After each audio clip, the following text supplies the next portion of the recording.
¿Ven? Este rayo lo vamos a pintar de otro color. ¿De qué color lo pinto? Así. Así y más grueso. A ver. Ahí está. ¿Está bien?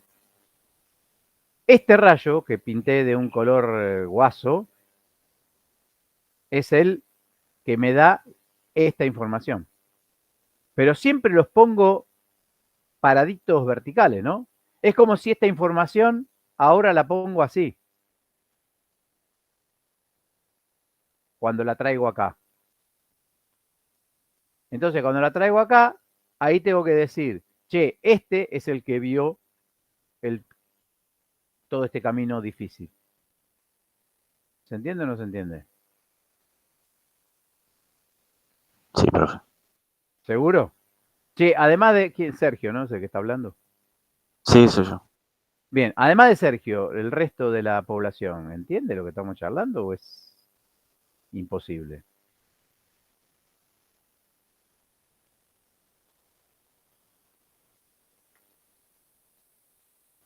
¿Se fueron todos? Sí, profe, se entiende. Bien. Entonces, acá tengo, esto quiere ser, vamos a ponerlo acá así.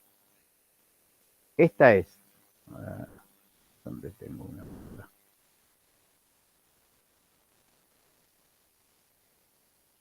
¿Por qué no me dejas agarrar esto? Así, acá está. Este.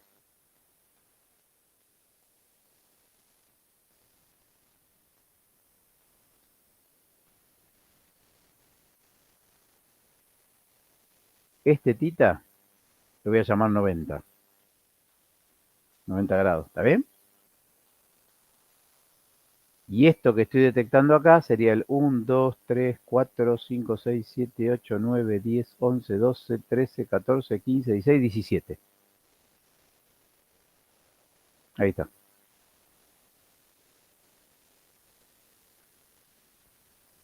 Esto es. ¿Está bien?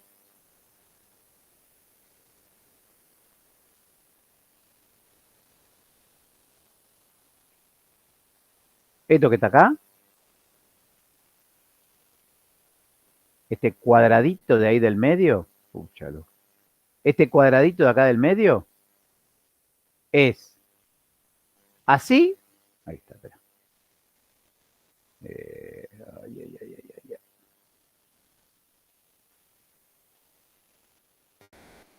Vamos a hacer así.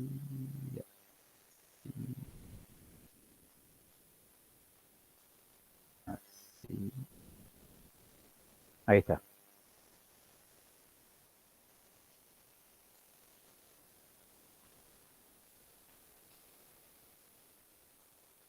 Ahí va. O sea, toda la información que está acá es la que se obtuvo a 90 grados con todos los detectores. Esta cosa del medio, esta información que está acá,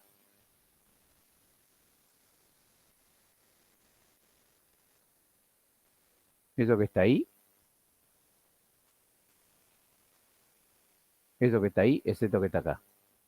Es de todos los T,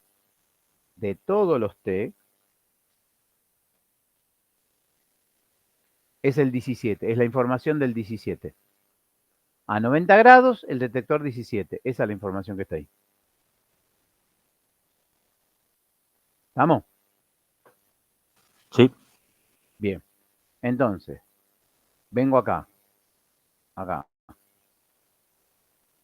¿Por qué este sinograma no tiene lo característico? Porque la estructura densa está en el medio. Entonces, en toda la vuelta, el mismo rayo ve siempre la misma cosa.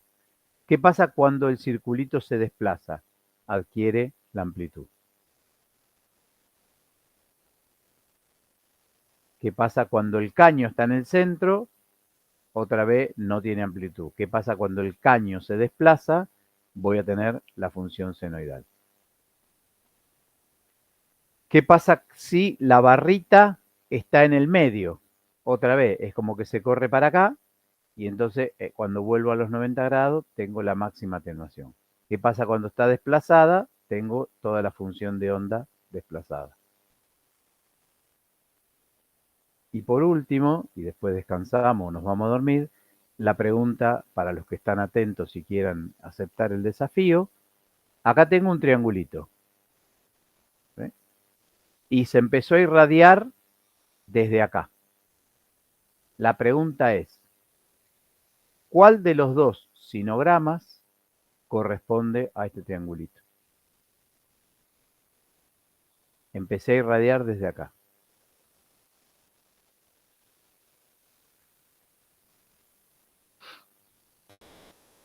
La La diferencia primera. ven que son como imágenes especulares, ¿no? La primera. Bien, ¿por qué decís que es la primera? No digo que esté bien ni que esté mal, te pregunto por qué. Yo mientras voy a ir haciendo otra cosa.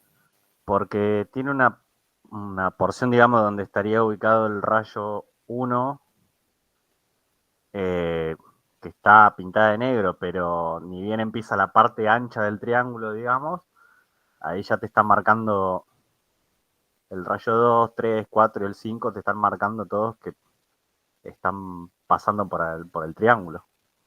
A ver, ¿estamos de acuerdo que esto es una petita de té? Sí. Perfecto. ¿Todos están de acuerdo que es una petita de té? Sí, ¿O solamente sí, Sergio sí. dice que es una petita de té?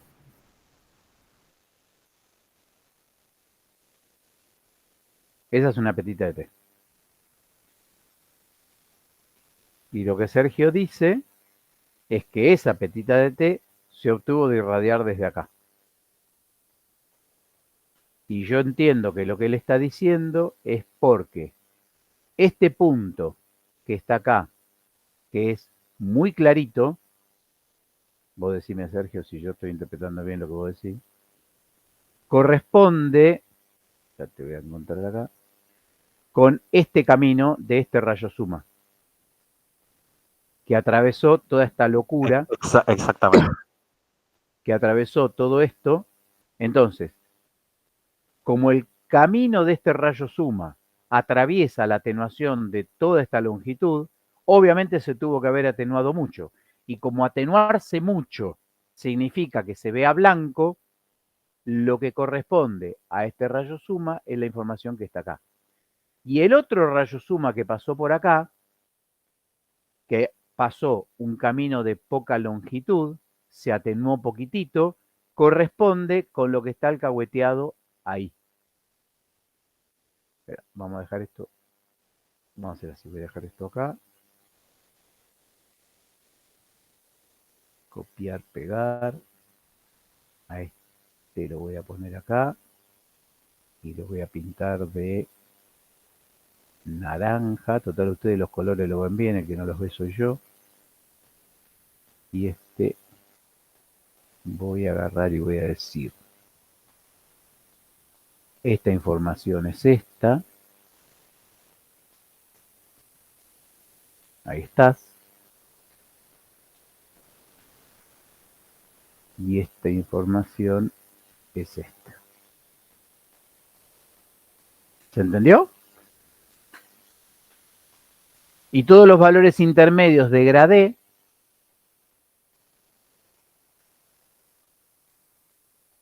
se llega... Oh, me cacho el día.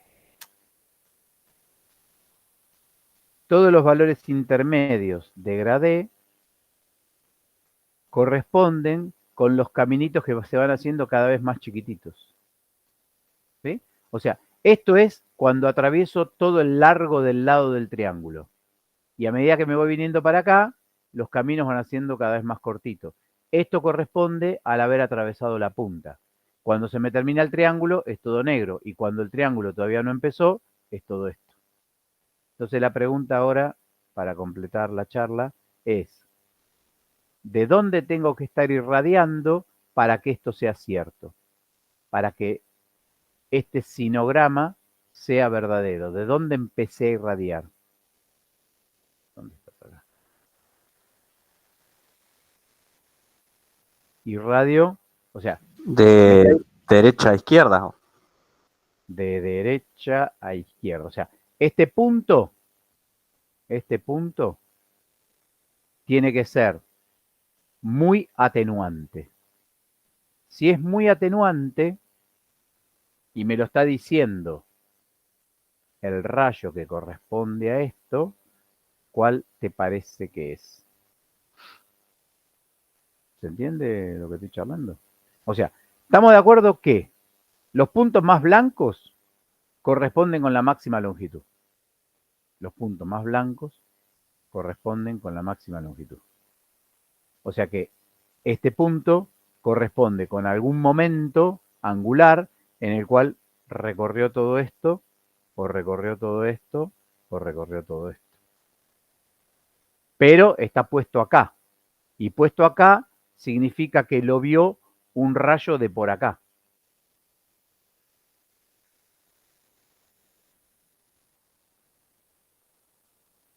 O sea que esto está relacionado con haber empezado a irradiar como de por acá. Ah, claro. ¿Sí? Para que me quede en esa posición. ¿Sí? Porque voy dando la vueltita y me va quedando. Bueno, ¿listo con esto entonces? Bueno. Gustavito, son 8 menos 20. ¿Qué querés hacer? Yo repasaría. Hagamos un descanso, eso sí. Dale. Fundamental. Yo propongo lo siguiente, hacer un descanso y recorrer de nuevo, no avanzar, recorrer de nuevo la charla de hoy. ¿Les parece? ¿Esto otra vez? ¿No? ¿O vos decías avanzar con otra cosa? Yo va a pensar por ahí si podés agarrar la otra, la teórica 3. Teórica 3. Y bueno, ahí hay parte de esto, mucho de esto, pero ver un poco. ¿La teórica 3 del que subiste? Sí, de que te mandé por mail. O el que subía vos te daba mal. Sí, sí. Ahí vamos. Porque mucho de esto, que con menos detalle, es lo que vos habías puesto cuando corregiste la teórica 3. Ahí voy.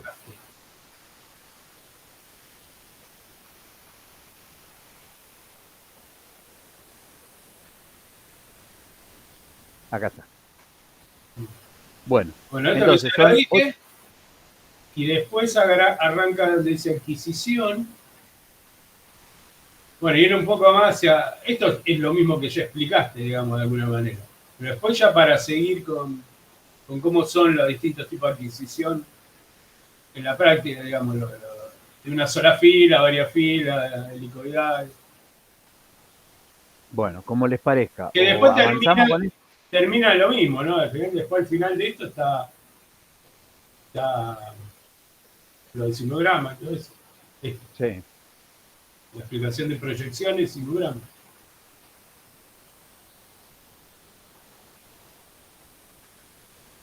No sé si tiene sentido volver en todo caso, porque más vale subirlo y que ellos lo revisen solos. Dale. Repetirlo me parece no tiene mucho sentido. Bueno, subimos. No es que no se haya entendido, pasa que uno hasta que se acostumbra a el orden que tienen los rayos y que vos estás subiendo en titas, en el gráfico, por eso requiere un poquito de sentarse y analizarlo y acostumbrarse. Por eso diría yo que más vale que repetírselo, subirlo y que lo miren y jueguen un poco y traten de entenderlo, porque si no, me parece que no vamos a agregar demasiado. Dale, buenísimo. Y lo otro es más general, digamos, que al final, bueno, termina en lo mismo, pero un poco más la generalidad de cómo es la adquisición, así. Bueno, son 8 menos cuarto casi. 19:43 tengo yo acá. A las 8, si querés. ¿Está bien? A las 8:05. Bueno. Y le damos media hora más, 40 minutos hasta donde lleguemos.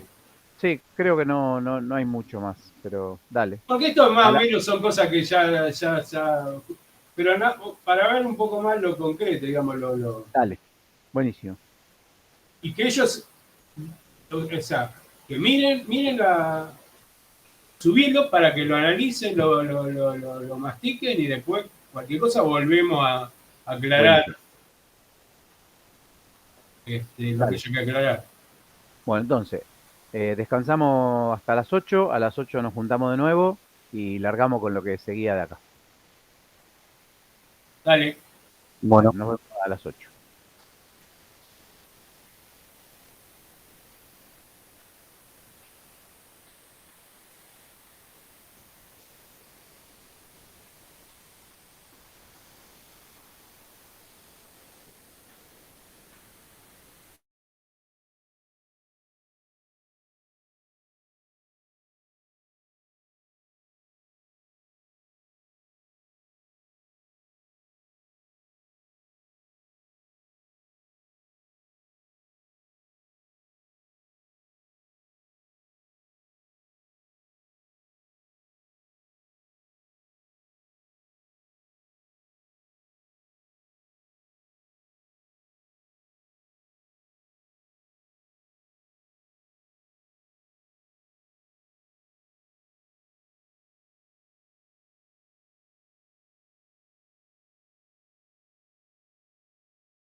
Volvimos.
¿Ok? ¿Cómo va?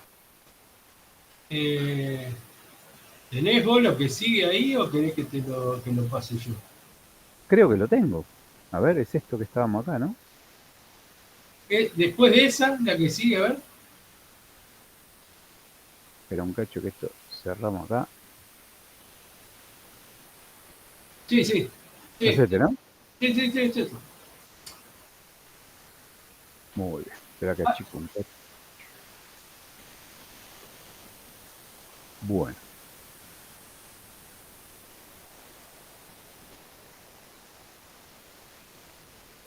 Retomamos la parte de adquisición. Entonces, acá hay el tema este de cuál es el objetivo primero y último de la tomografía. Es conocer los coeficientes de atenuación de cada voxel de un corte del paciente. Las irradiaciones se hacen desde varias posiciones angulares.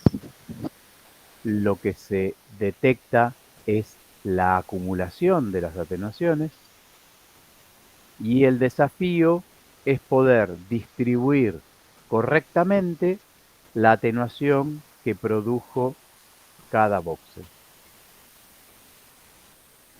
El proceso de reconstrucción lo vamos a ver más adelante. Acá hay un ejemplo de reconstrucción por un procedimiento matemático iterativo. Pero básicamente es, desconozco los coeficientes de atenuación de cada uno de estos 4 lugarcitos. Si en la línea el rayo suma detecta una atenuación suma 8 y este otro a suma 4, la idea es poder saber esta suma de 4 cuánto contribuye cada uno de ellos y esta suma de 8 cuánto contribuye cada uno de ellos. Pero bueno, volvemos al tema de adquisición. Acá lo que está planteando es que también se pueden hacer adquisiciones que se suelen denominar topograma o escanograma y en cómo se realizan. Acá hay un dibujito, la posición del paciente, acá está el tubo. Entonces, en vez de que el tubo gire alrededor del paciente, lo que va a pasar es que el tubo se queda en una posición angular fija, generalmente en la parte superior o lateral, depende de lo que se quiera hacer, y la camilla se desplaza. Entonces es como si fuera sacando una radiografía de afetitas y después le queda este tipo de estructura que es lo más parecido a la radiografía convencional.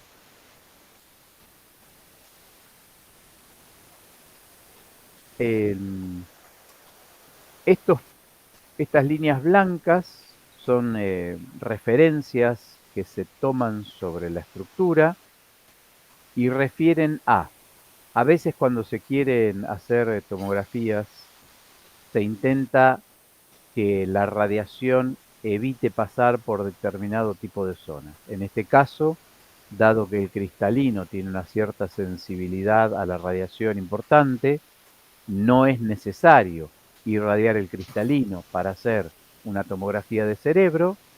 Entonces, el gantry puede angularse un poquitito y en esa angulación se trata de que el plano de corte coincida con el arco superciliar, ¿sí? Pasando más o menos por la mitad de la orejita, por donde está el agujerito de la orejita, y a partir de ahí se hacen planos paralelos entre sí del cerebro.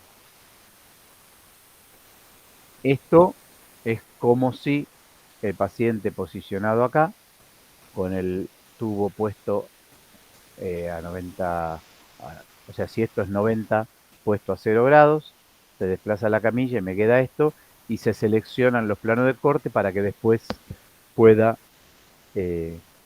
cuando se va a irradiar para el corte tomográfico, se evite pasar por la posición del ojo. A veces también se utiliza el Scout para poder elegir desde dónde hasta dónde. En este caso, supongamos que quiero hacer una tomografía de tórax a fin de no irradiar innecesariamente la tiroides. Se puede elegir el plano de corte donde está el ápice de los pulmones hasta el final de los mismos. Entonces no se irradia de acá para abajo, no se irradia de acá para arriba, y después, cuando se hagan los cortes tomográficos, todos los cortes van a estar determinados, incluidos desde el límite superior al límite inferior o viceversa, según sea la camilla entrando o saliendo. Y una última utilidad que se puede encontrar para el Scout es, supongamos que alguien quiere hacer una tomografía en la cual se quieran ver los discos intervertebrales. Como la columna vertebral va cambiando de posición relativa, se pueden elegir posiciones angulares que eviten pasar por la vértebra y solamente pasen por el disco intervertebral. Entonces yo podría tener un corte en esta posición angular, angular del gantry, en esta posición angular del gantry, para mirar lo que pasa con este disco. Y en otra posición angular del gantry, ver lo que pasa con este disco. Y en otra posición angular del gantry, ver lo que pasa con este disco. ¿Alguna pregunta de esto, de para qué sirve el Scout, que funciona como radiografía convencional, a veces para elegir zonas, otras veces para elegir angulaciones de estudio y otras veces para hacer angulaciones distintas?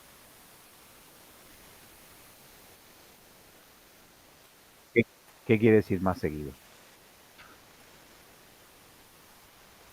Sí.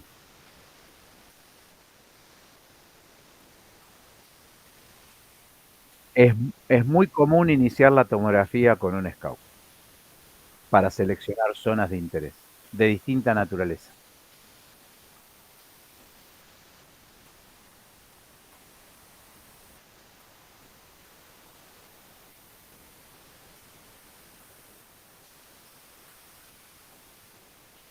Sí.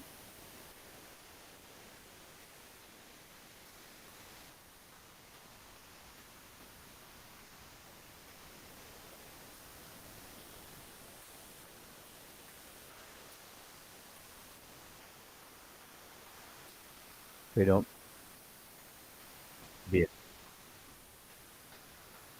el tomógrafo tiene en el agujerito del gantry por donde pasa el paciente, tiene láseres de posicionamiento.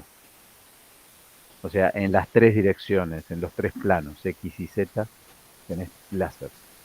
Entonces, hay un láser que determina, o sea, habría que tener un tomógrafo, a ver.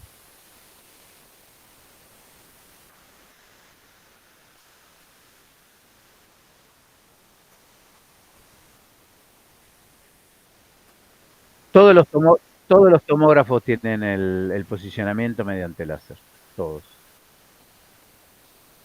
A ver acá. No. Suponete, a ver, vamos a tratar de aumentarlo acá. Pero, bueno.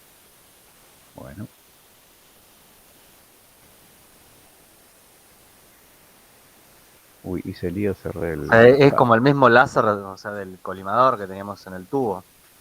Algo así. Láser colimador en el tubo, básicamente sí, pero este es un poquitito más sofisticado. Acá, mira, acá creo que se va a ver.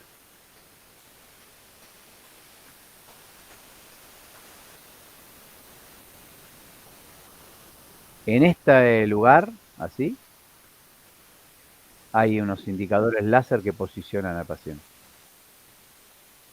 ¿Ves esta ranurita?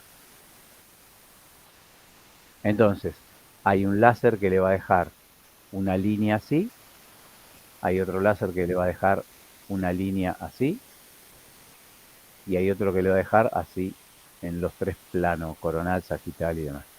Entonces, el posicionamiento de la camilla,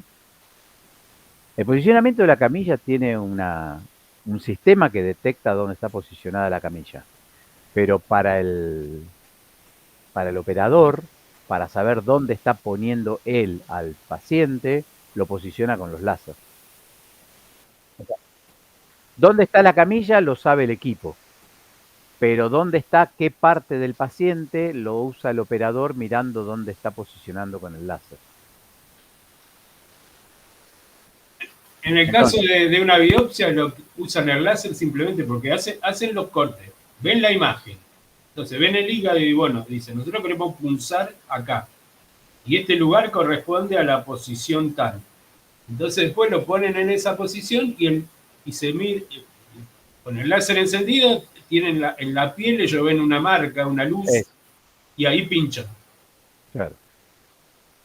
O sea, llevan a la camilla a la posición indicada hasta que el láser indique en piel dónde está la posición que a mí me interesa.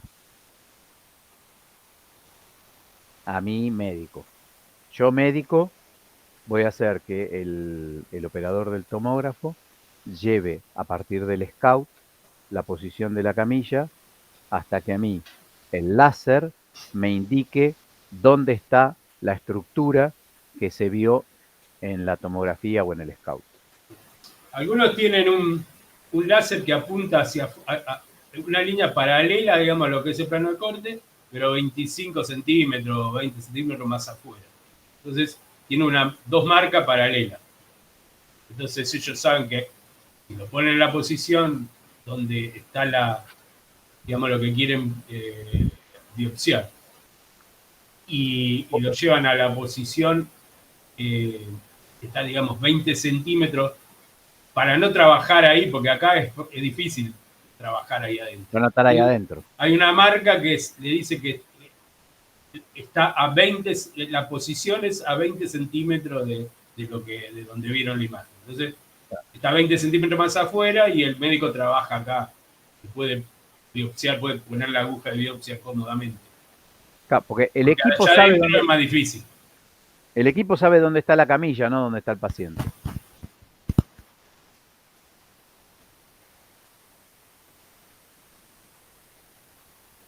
Bueno.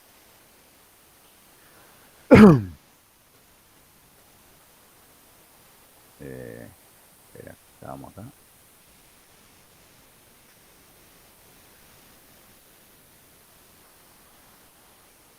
¿No? Sí.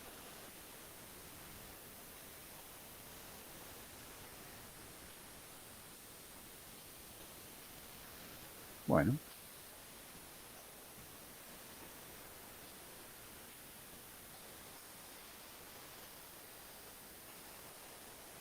Acá.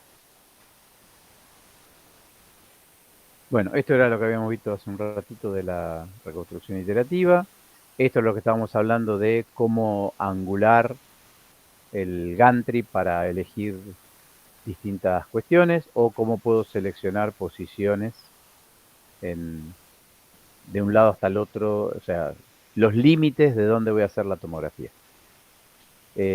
Cuando charlamos de radioprotección, ¿se acuerdan que la práctica médica con radiaciones tiene que estar justificada? Eso quiere decir que si yo tengo que hacer una radiografía de tórax para ver el estado de los pulmones, no está justificado que irradie la tiroides, no está justificado que irradie las vísceras. Entonces, tengo que elegir, optimizar, minimizar la dosis en paciente. Entonces digo, si lo que quiero son los pulmones, tengo que hacer cortes desde este límite superior hasta este límite inferior.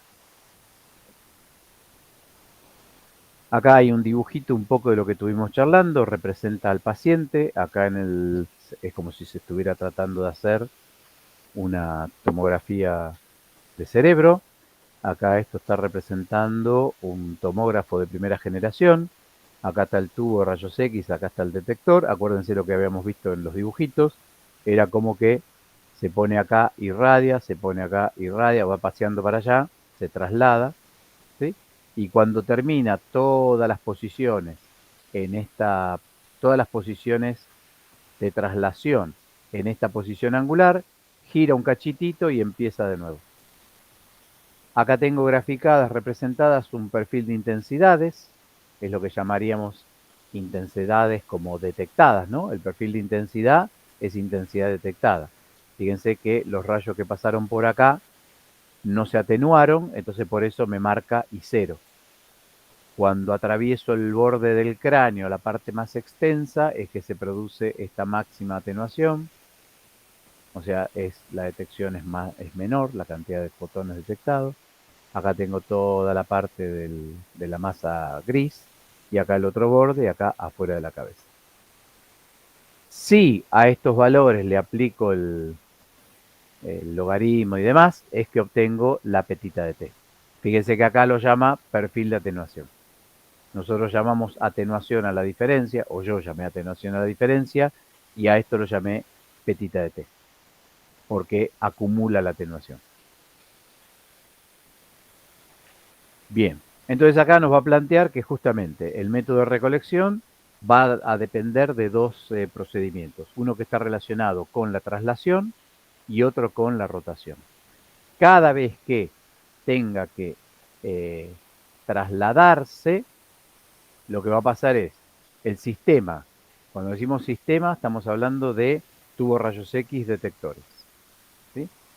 Se posiciona en un ángulo θ, el tubo y el detector se mueven transversalmente en línea recta, estamos hablando otra vez de primera generación, y va a ir detectando, va a ir haciendo esto que estuvimos charlando.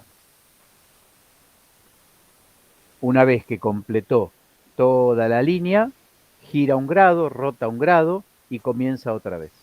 Eso hasta completar 180 veces para un corte, ¿no? O sea, como que recorre media vuelta. Lo de las escobillas lo charlamos cuando hablemos de, ¿no? Cuando hablemos de generación. Sí, eso después cuando hablemos del equipo. Bueno, acá otra vez tienen ya representado uno de tercera generación, donde el tubo emite un abanico, ¿sí? Emite un haz en abanico y los detectores van a detectar. Entonces no hace falta la traslación, solamente hay rotación. Acá tienen más o menos el posicionamiento dentro del equipo, ¿no? Tubo y sistema de detección que va rotando. Acá tienen un par de dibujitos que intentan mostrar que el haz de rayos es como que tiene dos ángulos de interés. Un ángulo de apertura, que es el ángulo alfa, que está vinculado con el corte, y otro que está pensado con el ancho de corte. ¿Se entiende lo de los dos ángulos? Es como que tiene para barrer a toda la circunferencia círculo del paciente, y otro que tiene una cierta amplitud angular para barrer esta otra, el espesor. Acá está representada como que el field of view, o sea, la zona que voy a mirar, el campo que estoy mirando, el campo que estoy estudiando, lo puedo pensar como que está, va a quedar asignado a una matriz. ¿Qué quiere decir con esto? Que toda la información que se vaya recolectando va a ir posicionándose a cada uno de estos cuadraditos. Es decir, estos cuadraditos que están acá estarían representando dos de las dimensiones del voxel. Y la tercera dimensión va a depender de la profundidad que tenga. Entonces, yo puedo la matriz asignársela a todo el contorno del paciente o a una zona más chiquitita. Eso dentro de un tiempito vamos a ver que se relaciona con lo que se designa como zoom. Yo puedo asignar la misma matriz a una parte más chiquitita, entonces es como que los cuadraditos terminan teniendo información de una zona más chiquitita, entonces tiene mejor resolución en XY.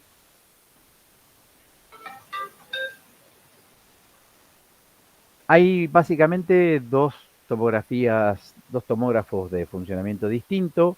Uno es el que se llama secuencial, paso a paso, corte a corte, o scan-scan, y es, el tubo se posiciona, o sea, la camilla está en una determinada posición, el tubo y el sistema de adquisición gira alrededor del paciente, irradia y adquiere información más o menos una vez cada grado, una vez cada medio grado, o sea que junta 360 o 720 petitas de T, 720 proyecciones, en un determinado plano. La camilla se mueve, pasa a otra posición Z, otro plano, otra vez 720, valga la camilla, otra vez 720. Para poder reconstruir la imagen, son necesarias todas las proyecciones angulares de una determinada posición Z. El eje Z del paciente está a lo largo del paciente, ¿no? Entonces yo elijo, por ejemplo, la posición de la cadera, en la posición Z igual, no sé, 35, le pega toda la vuelta y yo voy a poder reconstruir el corte en la posición Z igual 35. La camilla se desplaza, vengo a la posición Z igual 92, le pego toda la vuelta y hago una reconstrucción en Z igual 92. La información que se obtiene después de reconstruir va a ir a parar a esta matriz donde va a estar los niveles de gris y la imagen. En el caso de la tomografía helicoidal, se produce así. El tubo y el sistema de adquisición giran constantemente y la camilla se desplaza constantemente. Entonces es como que al paciente se lo irradia en una helicoide, en una hélice. Y esta hélice puede tener las vueltas más separadas o las vueltas más juntitas. Eso va a estar relacionado con otro parámetro que vamos a ver en unas clases después, que es el pitch. El pitch es cuán separadas están estas vueltas entre sí. Si es helicoidal y el pitch es 1, cada vuelta cada rodaja de detección termina coincidiendo con la que sigue. En cambio, si el pitch es más grande que 1, empiezan a separarse y hay como peor resolución espacial en la dirección Z. Es más inhomogénea la detección, es como que los voxeles efectivos, el ancho de corte efectivo termina siendo mayor y lo que termina pasando es que los valores medios del voxel terminan siendo menos fidedignos de lo que está sucediendo. Imagínense un voxel largo, ¿sí? El ejemplo que hacemos siempre, un voxel largo que tenga en la mitad hueso y en la mitad aire, cuando haga la irradiación me lo va a devolver como tejido blando. Es como que me da el promedio de las dos cosas y son dos mentiras. En cambio, si lo hago a la mitad, una mitad me va a decir hueso y la otra mitad me va a decir aire. Otro de los beneficios que hay con el helicoidal es que, supongamos que una persona tuviera una patología, una estructura en hígado, ¿sí? Como es lo que figura acá, y se eligió este plano de corte. Entonces, cuando está el paciente acá, se le dice mantenga la respiración, no respire, se hace la adquisición, respire, el paciente relaja, se corre la camilla, no respire y se hace otra adquisición. muchas veces, por la profundidad de la respiración, puede ser que si la estructura que estoy buscando es muy chiquitita, justo es como que se me escape en ambas detecciones. En cambio, si es helicoidal, como se barre la totalidad del volumen y se reconstruye el volumen, es más efectivo para encontrar este tipo de cosas. Porque acá fue, no respire, le hago todo el barrido, respire y se fue. O sea que le pegué todas las roscadas en una sola contención de respiración. Acá lo que puede pasar es que a veces el paciente respira más profundo, menos profundo, contiene más, menos y puede justo haberse escabullido.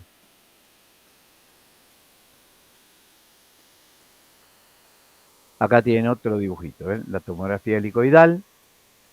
Acá lo que está mostrando es que se ve sobre el paciente como si fuera recorriendo esto así, ¿no? O sea, la combinación de los movimientos de rotación del sistema tubo detector y el movimiento, desplazamiento de la camilla, describen un movimiento relativo sobre el paciente que es como un helicoide, ¿no? Como que le fue dando la rosca, dándole vuelta. El pitch, que es un poco lo que charlamos antes, es un concepto que relaciona el desplazamiento de la camilla, ¿ven? Con el ancho de espesor de corte elegido. Para poder elegir este espesor de corte depende de los colimadores lado detector. Pero eso también es como para ir familiarizándonos con algunos de los temas que vamos a ir después profundizando. Entonces, cuanto mayor sea el pitch, es como que más separadas están estos brazos, estas vueltas de la hélice. Una de las formas que se logró de optimizar el rendimiento, la eficacia de la tomografía, es si en vez de tener una única fila de detectores, hay varias filas de detectores. Acuérdense que este ángulo que estamos mirando acá es el que llamamos beta. ¿Está bien? ¿Se acuerdan del ángulo beta?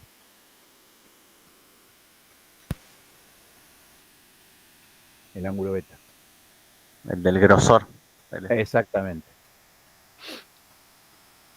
Entonces, si tengo una sola fila de detectores, es como que estoy obligado a irradiar esta zonita y después volver a caminar y volver a caminar.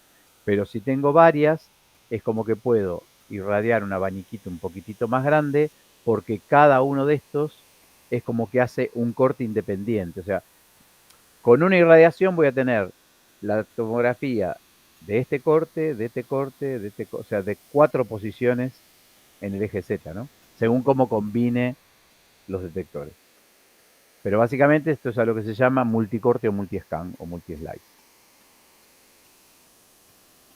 Fíjense que dice se dispone de varias filas de detectores paralelas entre sí, se adquieren los datos en forma helicoidal, pero es como que voy barriendo una zona más significativa. Acá tienen, ¿no?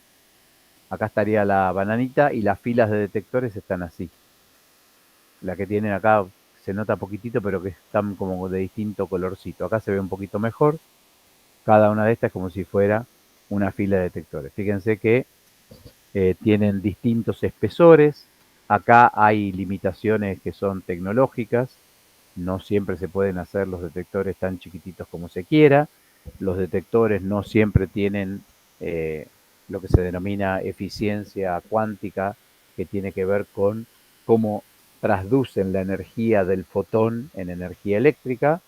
Estas ya son más cosas relacionadas con la tecnología del diseño del aparatito. Entonces, si uno quisiera hacer un dibujito en el corte a corte, es paciente, se posiciona en una determinada valor de Z, gira alrededor, se corre, otra, se corre, otra, ¿sí? Un corte, otro corte, otro corte. Para realizar cada corte, en cada posición, el sistema tubo detectores se pegó la vuelta completa. Esto es corte a corte, una fila de detectores. Si en vez de ser corte a corte una fila fueran 4 filas, cuando se posiciona acá, puedo hacer como 4 cortes simultáneos. Corro y hace 4 cortes simultáneos. Corro y hace 4 cortes simultáneos. Eso porque tiene 4 filas de detector. Otra vez, como siempre, esto es para poder dibujarlo. En general tienen mayor cantidad de filas. En cambio, en el helicoidal, si uno pensara una única fila de detectores, el sistema va girando alrededor del paciente, ¿sí? Puede cambiarse el espesor de corte, pero en ambos casos lo que está haciendo es una fila de detectores. Acá tengo un ancho de corte más grande porque estoy haciendo una estructura más grande, en el cerebro un ancho de corte más finito porque estoy interesado por estructuras más chiquititas. Si en vez de ser helicoidal una fila de detectores fuera helicoidal 4 filas de detectores, ¿sí? Acá lo que me va a quedar es así y así. En este caso lo que me está diciendo es, para el tórax, como están separaditas, es porque estoy eligiendo un pitch mayor que 1, en cambio en el cráneo elegí un ancho de corte más chiquitito y además pitch 1. En las 4 filas de detectores lo mismo. Acá tengo las 4 filas que cuando voy dando vuelta alrededor van obteniendo información. Acá tengo un pitch mayor que 1 y acá tengo un pitch igual a 1. ¿Se entiende la diferencia entre corte a corte y helicoidal? ¿Y la diferencia entre una fila y varias filas? Es como si cuando tengo varias filas con una vuelta saco tantos cortes tomográficos como filas tenga. Si yo tengo corte a corte un detector, con una vuelta hago un corte. Si tengo en el corte a corte 10 filas de detectores, en una vuelta hago 10 cortes tomográficos.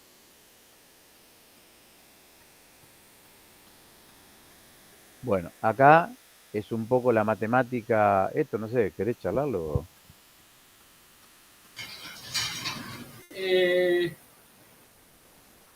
No, lo paso después.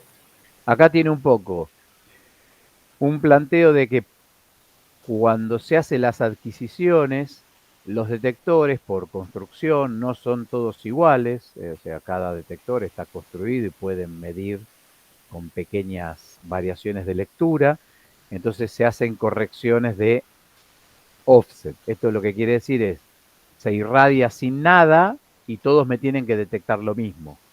Si no me detectan lo mismo, lo corrijo y les digo, che, o sea, supongamos, tengo 4 detectores y todos me tendrían que decir 0. Y hay uno que me dice 0, uno que me dice -1, otro que me dice +2 y otro que me dice 0. Entonces, al del 0 y el 0 los dejo bien y a los otros dos les digo, che, ustedes cuando vean -1 me decís 0 y vos cuando veas 2 me decís 0.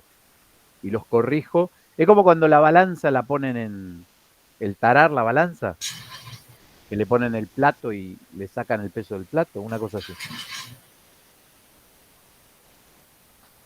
Bueno, la logaritmación tiene que ver con esto que habíamos charlado antes, que tiene que ver con la atenuación, ¿sí? O sea, justamente está relacionado con el logaritmo del cociente de las intensidades, la emitida y la detectada. Hay otros procedimientos que es normalizarlos. Normalizarlos es decirle a qué cosa voy a llamar el 100%. Entonces digo, todos van a referirse a lo mismo, porque lo que necesito es que las pequeñas variaciones que existan estén compensadas. Y el calibrarlo también, ¿no? Está relacionado con que asegurarme que los detectores están informando en forma coherente a lo que yo estoy irradiando y ellos están detectando. Fíjense que acá lo que plantea como calibración es el valor de intensidad leído por cada canal sin atenuación, no se puede tomar en el mismo momento en el que se hace el scan. Entonces se hace un scan de aire antes del estudio con paciente, lo que le decía yo antes. O sea, no pongo nada, le digo, che, vos lo que tendrías que estar detectando es que recibís todo. Y si hay alguno que me dice una pequeña variación, se la corrijo. Bueno, el preprocesamiento vuelven a ser cuestiones operativas para tratar que haya la menor cantidad de errores por el procedimiento. Entonces, sí, acá habla corrección de canales. La no linealidad, a ver, ¿se acuerdan lo que es la linealidad? O sea, si yo estoy usando una balanza, lo que necesito para que la balanza funcione bien es que cuando le cuelgo 1 kilo se estire 1 centímetro, que cuando le cuelgo 2 se estire 2, cuando le cuelgo 3 se estire 3, cuando le cuelgo 4 se estire 4. A veces no son así proporcionales en todo el rango de la medición. Eso se dice que no es lineal. Eso hay que corregirlo. La corrección del coseno está relacionada con, ¿se acuerdan que uno planteaba que los rayos suma son paralelos entre sí? Pero en realidad, si salen de una fuente puntual y forman un abanico, no son realmente paralelos. Entonces, esos caminos que tendrían que ser paralelos, matemáticamente se corrigen como si fuera, como encontrando la función de la componente paralela a la radiación. ¿Se acuerdan cómo eran los dibujitos? Yo quisiera que todos los rayitos sean paralelos entre sí. Pero si tengo una única fuente, cada uno de ellos tiene un determinado ángulo distinto. Entonces cada uno de estos rayos va a ir a parar a un detector que tiene que estar corregido por esa angulación. Pero los interpreta como si fueran paralelos, eso es lo que me... Los corrige para considerarlos como si fueran paralelos. Ahí va. ¿Sí? Va a hacer adecuaciones matemáticas, como diciendo, che, bueno, si en esta posición angular detecté tanto, si hubiera sido paralelo, hubiera detectado tanto. Bueno, ¿se acuerdan cuando estábamos viendo ahí que hay una matriz que tiene cuadraditos, tiene filas y columnas? Pero el abanico de radiación no respeta esas columnas. Pasa como inclinado, digamos. Entonces, la corrección coseno lo que hace es convertir esos datos que fueron adquiridos en abanico en datos paralelos, como si hubieran sido adquiridos con un equipo de primera generación. Acá. O sea, esto que pasa acá, ¿sí? En realidad estas columnas que están ahí en el medio de la rodaja, salvo el rayo central, los demás no respetan esas columnas. Entonces, se hace una conversión matemática para convertirlo en algo donde todos son paralelos. Como si hubiera sido en el caso de primera generación. Eso es. Pero bueno, no es demasiado importante. Bueno, el rayo central que hubiera pasado así sería realmente el único que atraviesa la columna. Todo lo demás son mentiritas.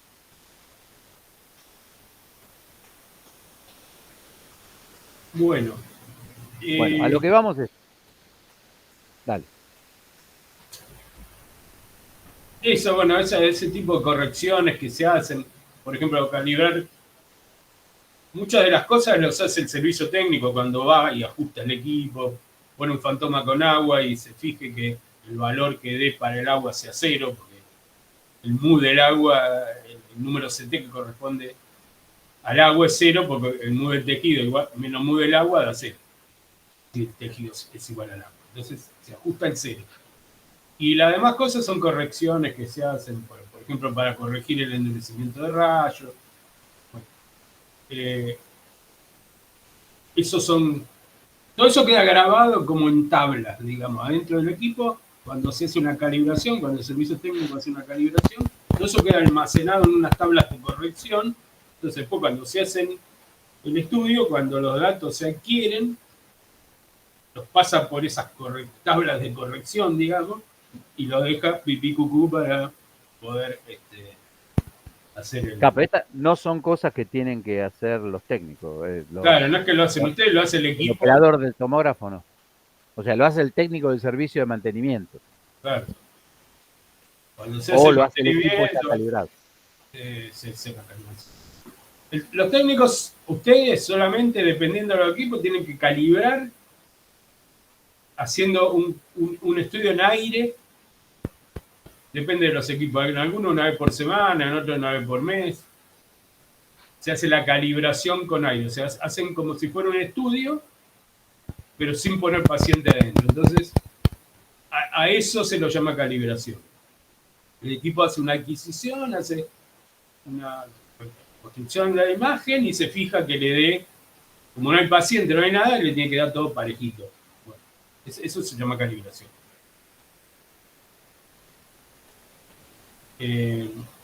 Eso sí lo hacen ustedes. Lo demás es cuestión de servicio técnico.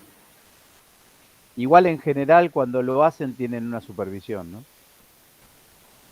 O sea, aun cuando estén ajustando, pongan el fantoma de agua y demás, ustedes van a tener que informar lo que dio, pero avisarle a los demás, ¿no? O sea, no van a tener que ir a corregirlo ustedes. Sí, no es que corrigen, ustedes simplemente hacen la calibración y el equipo, si hay algún error, da un mensaje, le Lo avisa acomodará, claro. que la calibración no dio bien, por ejemplo. Es una forma de saber que el equipo está funcionando bien, digamos, por eso se hace periódicamente. Sí. Sí, y si no funciona bien, cuando ustedes hagan la calibración, según el equipo, una por semana, una por mes, cuando sea, el equipo mide todo y dice, está fuera de valor, fuera de rango, valores fuera de rango. Entonces quiere decir que hay que llamar al servicio técnico, que hay algo que están dando mal. Si no, se ajusta y usted puede trabajar con eso sin ningún problema.